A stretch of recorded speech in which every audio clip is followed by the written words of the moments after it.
Welcome to the Fiscal Physical Podcast. Join us each week as we sit down with the founder of Alchemy Wealth Management and author of Your Fiscal Physical, Ryan Nelson. Tune in to gain valuable insights and practical tips as we simplify complex financial concepts into digestible lessons. From budgeting to retirement planning, this podcast is your go-to resource for mastering financial literacy. Welcome, everybody, to this week's episode of the Fiscal Physical Podcast. My name is Aaron. I am joined here by Ryan Nelson. We've done many an episode like this. You are probably aware that he is the founder of Alchemy Wealth Management here, and one of my good pals, and one of the most fiscally fit, or at least teachers of Fiscal Physical that I know here. Ryan, what's going on today, man? Yeah, not too much. Doing well. How about yourself? Pretty good, man. Pretty good. I'm, ready to get into some good stuff here. How's the summer going too, by the way? Anything to report? Yeah. No, it's going well. I can't complain at all. Honestly, yeah, it's going well. Good. As we start to I do enjoy a good Reno summer, by the way, too. I mentioned that before. I think we've done like a fun topics in the past too. But I think there's a lot of events and stuff you can do in Reno during the summer, and so we're getting after it for sure. So absolutely. Hopefully all the listeners out there are as well. But for right now, hopefully you're doing something fun, and you're just like, hey guys, we got it. It's Tuesday morning, and the new Fiscal Physical just dropped. So let's get into it. You ready? Let's do it. All right. So I have a situation here. So one of my coworkers just retired, and they were pretty floored by the cost of healthcare before Medicare even kicked in. I personally was like, whoa, what do you mean? Like you retired. Like, don't you have Medicare? Doesn't that cover everything? And turns out I might have been a little naive with that here. So I think it's a good topic for us to cover on the podcast here. So I'm going to pose it to you here. This is the general question for today's episode is, how much does healthcare really cost in retirement, and how do you plan for it? Yeah, so, how much does it cost? It costs a lot. For a lot of people, we always say that for most people, taxes are going to be their biggest expense through retirement. I think for most people, healthcare is likely their second biggest expense through retirement. So, yeah, a lot of money. Healthcare can cost a lot. For it, there's some estimates of that it will cost a few $1,000s for a few $100,000. A few thousand, sign me up. Yeah. A few $100,000 for a couple over retirement. So Medicare, to your point, can help out a lot, but it certainly doesn't cover everything. So how do we kind of get to those numbers that we're talking about? Obviously it's going to probably depend per person and such too, but how does that kind of come about? So like we said, like a 65-year-old couple may spend hundreds of thousands of dollars over retirement. We always, when we're building out retirement plans for our clients, there's sort of two pieces to it. There is the medical costs themselves and then long-term care. And we'll oftentimes, if we look at national averages, the national average for a couple is around $13,000 a year just in the medical costs. That's before long-term care or anything like that. So that's premiums, that $13,000 for a couple, that's premiums, co-pays, dental, out-of-pocket costs. So yeah, it adds up, and it adds up honestly pretty quickly. Yeah. That's kind of a gloomy kind of thing that you think of. You're like, hey, I made it to retirement. Like, oh, wait a minute. Like now I kind of gotta be a little bit more responsible for my own healthcare, depending on what you did before. If you worked for a private company or something like that had it, you had that medical plan. But we mentioned Medicare a couple of times. Doesn't Medicare cover a decent amount of this? Or? So Medicare does certainly cover a lot, but it's not going to cover everything. So you'll see that it generally skips dental, vision, and hearing. So those are not really going to be covered in any Medicare plan. It does not cover long-term care costs, which is a big one, and that can add up really quickly. And then on top of that, there's still premiums and out-of-pockets costs that add up over time. Yeah, it's funny to think about that. It generally skips dental, vision, and hearing. And I think about it, I'm like, man, you know what? 3 things that aren't getting any better over my life are my teeth, my eyes, and my hearing. So it's just kind of that interesting, wait a minute. That's funny. Those could be 3 things that deteriorate quite rapidly as we kind of go over, get older and older. So, I guess what fills those gaps in that you need to cover when it comes to these things? How could you kind of plan for that?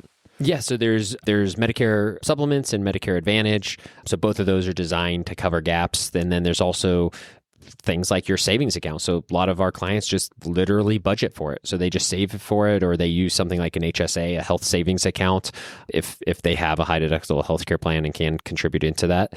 So yeah, so these Medicare supplements, Medicare Advantage, savings accounts, HSA, any of those can really cover this gap. Yeah, and it's funny to think about, like, what's the part you would say is most commonly like catches people off guard, like with this? So long-term care is one of the bigger and unpredictable costs. So long-term care can add up really, really fast, and by nature, most of us, a lot of times there's an event that leads to this long-term care being needed, and it's oftentimes a little bit predictable, or comes on faster than we expected. So that's certainly one of them that we can see, depending on what type of long-term care you get, that can cost tens of thousands a year, or sometimes even, we've seen it go over $100,000 a year. Yeah. Mm-hmm. Yeah. And most people will, I'm pretty sure it's over. I think if I saw the data last, I think it was around 60%. So I think I'm fair saying most people will need some form of long-term care eventually.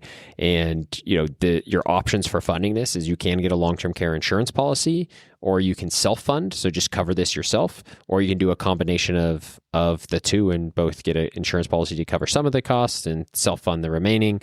So I know we talk a little bit about long-term care and what it is back in episode 39, so you could go revisit that if you want more details on long-term care coverage itself. It is funny to think about that was 100 episodes ago for us. Oh, too. wow. So yeah. It's funny how sometimes time flies. I always think of time is a flat circle, people say, are cyclical too, and I think about like long-term care in the way of currently I have a young son who we're paying a lot of money for daycare for. So it's like at that started part of life, right. like you pay a lot for those, few years to really have somebody take care of you. And then at the end of life, not everybody, but most people will pay someone to take care of you at the end of life too. So it's you're like, wait a minute, it really kind of makes an emphasis to enjoy that part of life where you're able to take care of yourself. Yeah, that's a nice piece of it. But it is just, I mean, for myself, I never thought about I thought once I retired, cool, I'm good, I made it,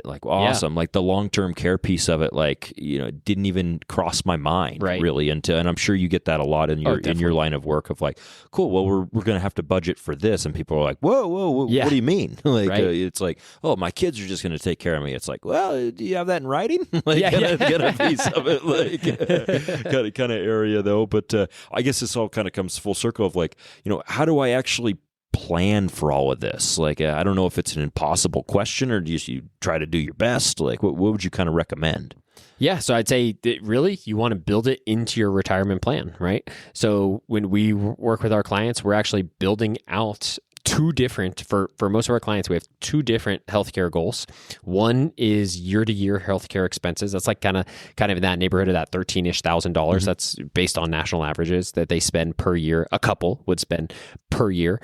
And then in addition to that, so that'd be one goal. In addition to that, we'd have a completely independent separate goal that would be long-term care. And we literally just budget this into their retirement plan, right? And so it's no different than if you say, I want to buy a travel trailer and travel the country when I retire. We just build that into your healthcare plan, into your retirement plan. The exact same is true for this, right? It's just an expense that we're going to assume you're going to have, and we're going to budget it in. Now, we can use things like HSA, right? That helps give us some tax-free money for medical costs. And so if we're eligible for those can be an amazing tool to use. And so, really at the end of the day, we're just budgeting this into our retirement plan, and we're keeping sort of a cushion for any of those surprises, or, we're budgeting for the unknown, if you will. Yeah, no, I think that's a good way to end. If you guys haven't checked out our HSA episode, please do. Funny story, I have friends with a firefighter, and he just went to this national convention. He's part of the union representative or something like that, and they walk through all the benefits that they get offered, for the different health plans and such too. And he's 38, 39, something like that. Okay. And he came back, and we were at a barbecue, and he's like, dude, do you know what an HSA is? Mm-hmm. And I was like, oh, do I? Yeah, that's awesome. And he was like, did you know that it's triple tax advantage? And I was like, oh, this is music to my ears. That's awesome. Immediately, I pulled out my phone and I sent him the podcast episode that we've done of this. Oh, that's hilarious. He made the point of hey, in retirement, because he works, I think it's like 20 years as a firefighter, 25, something like that. I can't remember exactly. And then he's like, there's a mandatory like retirement age. And he's like, and he even mentioned, he's like, I didn't even think about like healthcare costs at that point. Right. But he's like, if I, use this at HSA, I could save that to then I don't have to pay the taxes on it when I pull it out. And I was like, dude, now you're thinking, kind of piece of it. So like awesome. When we were outlining this podcast, I thought of him and I was just like, yeah, one, it's good that you're thinking about those, those healthcare costs as you get older, but also like the different ways you could potentially, maximize the benefits and that you have available to like, it's like, oh man, I have to have a knee replacement or something like that, which is pretty common as you get older. And, but I have this money saved up for that. And I, planning ahead like that, I think is a good thing to do. But I wanted to share that with you. It's kind of funny. Yeah, that's awesome. I love it. And I love that he's like starting to think ahead and use those tools, because there's some amazing tools out there. And a lot of it is just like, ignorance around them. And we're just unaware that they exist. And so now he's been educated on the existence of this tool and how to use it, and confident he's probably going to be more financially, have more financial security down the road because of that. So that's awesome. And it was funny because he was like kind of embarrassed, and people tend to get embarrassed about these things about like, oh man, I had no idea about this. I've been a firefighter for 3 years. I didn't even think about this. Like, and I'm like, hey, like, and I hit him with the old Ryan Nelson of the best time to start an HSA was 3 years ago, but the next best time is now. There you go. I like it. That's perfect. Yeah, exactly. Quote that. But But anyway, let's get back. Before we go ahead and wrap this up, Ryan, you want to just give a brief summary here? Yeah, sure. So healthcare, it's a big piece of retirement. Like I said, for a lot of people, taxes might be your biggest expense. Healthcare might be right there at your second biggest expense through retirement. So you certainly want to be planning for it. Medicare is a huge help, but there are expenses outside of Medicare that we should be budgeting for, things like dental, vision, long-term care, right? So just budget for it, prepare for it, and as long as you're looking ahead, these are all things that are easily preparable for. Excellent. Well, thanks so much, Ryan. Everybody, hopefully you guys learned some stuff here, and stay healthy as well too. And that's a big piece of it as you kind of get older. And we'll go ahead and pause real quick. We'll be back on the other side of this with the personal section. And now, to put the personal in personal finance. Welcome back, everybody, to this side of the Fiscal Physical podcast. I'm still here with Ryan. Ryan, you still doing good? I'm doing really well. How about you? I'm doing good. I'm doing good, man. Just got to make sure you're still awake over there. So I fell asleep. Always good. Fell asleep on you. Exactly, yeah. You can talk about this stuff in your sleep, though, so that's pretty impressive. So I got a question for you here, Ryan. You ready?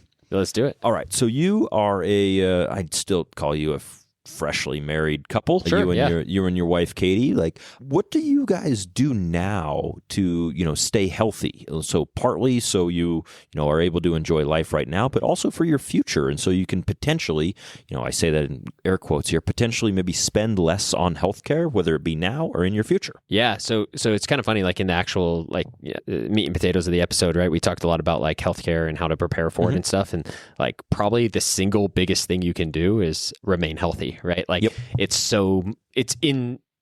I think we have more control over our health than we sometimes even want to believe, right? Mm-hmm. Like our diet and our activity and all of that. And yes, there's some things outside of our control, but certainly there's a lot inside of our control when it comes to our own personal health. And so, we just try to stay active. I try to do something. We talked a little bit about this. I think it was last week or 2 weeks ago. I try to do something every single day, right? And just move the body in some sort of way. We mentioned already, I've done a couple Ironmans. Katie and I did a High Rocks back in, I don't know when it was, in the spring, earlier this year. I just signed up for a backyard ultra, which is a foot race. And so I think for me, it's just doing something, moving every day and staying active will really pay those long-term dividends and hopefully, knock on wood, maybe help delay some of those healthcare expenses. Sure. Yeah. What about you? I think that's super important without a doubt. And I think back, I've been married for, I should probably get this one right, 6 years now. Ooh, nice. Boy, yeah, 6 years this month, I think. And so I think with my wife and I, like, we go through stages of like, cool, like we're going to be really, we it's kind of like the savings piece of it. Like we're going to be, or the budgeting, we're like, cool, we're going to really budget and like, get really into it. And then we kind of fades out and such too. But, as we get older and as we have a young kid running around too, like it is very important to stay healthy. I mean, you're like, one like sudden movement away from a torn ACL piece of it if you're not prepared, if you're not staying healthy with these. So, we've recently started to really make an emphasis on like, hey, when we have that, hour at the end of the evening when my son goes to sleep, like, what do we do with that? Do we do, a YouTube yoga class? Do we do, nice. Something along those lines to where we, figure out, do we lift weights together? Like just those little things that we can kind of do. And whether that be, getting an exercise bike in your home, in your garage or something like that. Because the idea of like, oh, we don't have time to go to the gym. Like we sat down and we're like, well, we do have time to exercise though. And I think that that's a big important piece of it, of like, figuring out a way to stay healthy, because not only for your right now, like I think in like, when my kid starts playing organized sports, I was like, shoot, like I'd love to coach this, but I mean, I don't know if I can get out there and run around the track kind of piece of it. I should probably start making moves right now to figure this kind of stuff out. So I think everybody has their different approach to kind of doing that and what that means, whether it be like you mentioned, diet, supplements, or just activity level kind of piece of it. But I think that there's a lot of different ways you can make the investment now, if you will, and hopefully it'll pay off in dividends down the road. So absolutely, I'd love to hear the listeners' thoughts on that too. Obviously, I'm a big proponent of hearing what your exercise routine is, or how do you guys stay healthy? Like let us know. In this day and age, everyone's got their own kind of way of doing it. So be super curious to see what that all works out to be. So. Awesome, Ryan. Well, I appreciate the time as always, my man. Really a pleasure sitting down here with you, and I'll leave it out to you to ring us out here. Yeah, as always, stay the course. Thank you for joining us for the Fiscal Physical Podcast. Until next time, happy listening, and as always, stay the course. If you have a question or topic suggestions, please email us at podcast@alchemywealth.com. If you enjoyed today's discussion, subscribe to the podcast to ensure you never miss an episode, and consider leaving us a rating and review on your favorite platform. This helps other listeners like you find the show. For more resources, you can visit Alchemy Wealth Management's website at www.alchemywealth.com, or find your Fiscal Physical, the book, on Amazon. We'd be remiss if we didn't mention that personal finance is just that, personal. Please don't take anything we say as advice. The preceding content is for informational and entertainment purposes only. It's not an offer or a solicitation, nor should it be construed or relied upon for tax, legal, or investment advice. It doesn't consider your personal financial situation or objectives and may not be suitable for you.